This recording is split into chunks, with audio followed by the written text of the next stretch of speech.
लालच लालच को हम कुछ इस तरह डिफ़ाइन करते हैं कि जब हम किसी ख्वाहिश को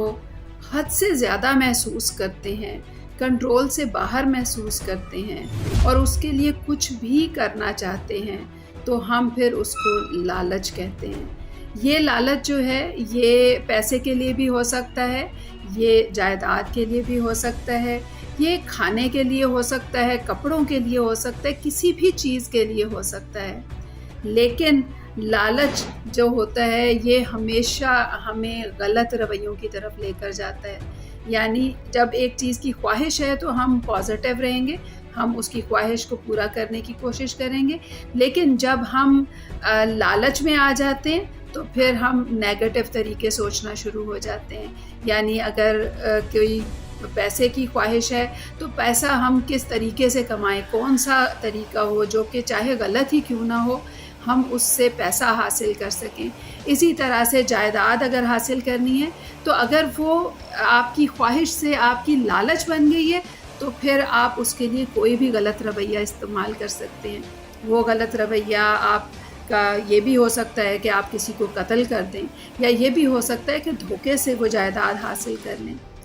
जब हम लालच में हद से बढ़ जाते हैं तो फिर हमारे अंदर उसके हवाले से स्ट्रेस और टेंशन और एंग्ज़ाइटी भी डेवलप होना शुरू हो जाती है। ये स्ट्रेस और एंग्ज़ाइटी जो है, ये हमें और गलत रवैयों की तरफ लेकर जाती है, जिसमें हमारे अंदर गुस्सा बढ़ना शुरू हो जाता है। जब गुस्सा बढ़ता है तो कई दफ़ा हम जो सोच रहे होते हैं कि हम गलत तरीके से ये हासिल करें, तो उसमें हम गुस्से की हालत में बड़े इक़दामात भी कर लेते हैं, जैसे कि किसी को कत्ल कर देना या किसी को नुकसान पहुंचाना। तो ये सब रवैये जो हैं, ये लालच से शुरू होते हैं। यानी जहाँ पर हमारी ख्वाहिशात लालच की शक्ल इख्तियार करती हैं, वहाँ पे मसाइल स्टार्ट होते हैं। जब भी हम किसी शख्स में ऐसा रवैया देखते हैं जिससे हमें लगता है कि उसके अंदर लालच बहुत ज़्यादा है या वो गलत काम कर रहा है, तो ये बात समझने की ज़रूरत होती है कि उस शख्स के अंदर ये सारे रवैये जो हैं, इनकी वजह उसके बचपन से रिलेट हो सकती है। इसलिए कि मोस्टली बचपन में अगर बच्चों को किसी भी हवाले से नेगलेक्ट किया जा रहा हो, जैसे कि उनको प्रॉपर तवज्जो नहीं दी जा रही, उनकी केयर नहीं की जा रही, उनको खाना प्रॉपर नहीं दिया जा रहा, उनको पैसे का इशू है, या उनके हवाले से ये सोच है कि इनको किसी भी चीज़ की ज़रूरत नहीं है, कोई केयर की ज़रूरत नहीं है, वालिदैन इस तरह की सोच रखते हैं, या बच्चों के सामने जायदाद के इश्यूज़ को डिस्कस किया जा रहा होता है और उसमें ये बात कही जा रही होती है कि जी जायदाद सबसे अहम है, रिश्ते पीछे हैं। इस तरह के सारे रवैये जो हैं ना, ये बचपन में बच्चों के ज़हन में बनते जा रहे होते हैं। यानी बच्चे जो हैं इन्हीं चीज़ों को देख रहे होते हैं, सुन रहे होते हैं और सीख रहे होते हैं। तो इससे आपकी पर्सनैलिटी में तब्दीली आना शुरू हो जाती है, और ये तब्दीली जो है बड़े होकर वाज़े तौर पे नज़र आती है जब छोटी-छोटी चीज़ों में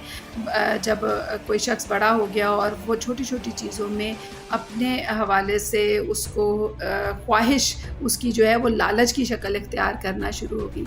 अगर हम देखते हैं कि ऐसा रवैया किसी शख्स में है, वो लालच से ज़्यादा लालच में पड़ गया है और उसको है कि वो बहुत कुछ हासिल करना चाहता है, तो फिर उसे गाइडेंस की ज़रूरत होती है। उसे पता चलना चाहिए कि आपकी लालच जो है उसके लिए आप कौन-कौन से गलत काम कर रहे हैं और उनके क्या कॉन्सिक्वेंसेस होंगे। इसमें कॉन्सिक्वेंसेस बहुत अहम होते हैं। जब सज़ा मिलती है, जैसे कि यहाँ पर भी